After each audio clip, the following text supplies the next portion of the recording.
So here on the Windows machine, um, I'm gonna download the virus from a pre-made website that I use just for this demonstration. It does flag by Windows that it's suspicious, but you can still get around that very easily.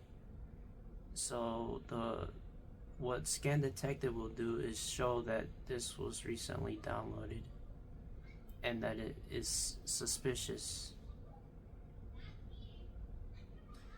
As you can see, I'm looking for it, and there, bind.exe is right there.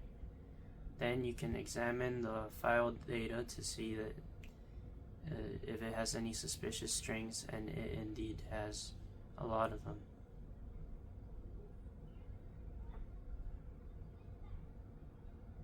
It also has entropy, but this is not a reliable way to know if it's malware or not. It's just another, it's just more information.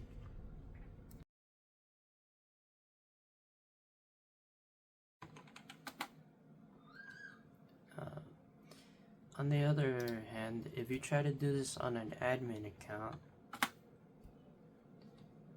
as you can see, it's connected. Run advanced scan again. Use admin access. And view logs again. Filter again. 4444. And this is the one with the admin access. As you can see, it's elevated, and it's even more critical because it's elevated. It's the same attack, just with admin access. So it shows elevation.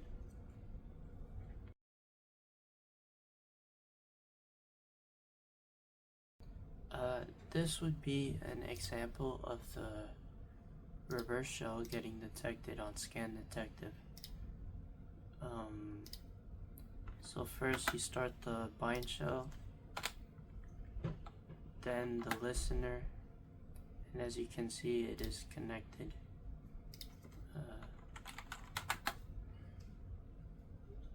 Here in Scan Detective, you would run advanced scan.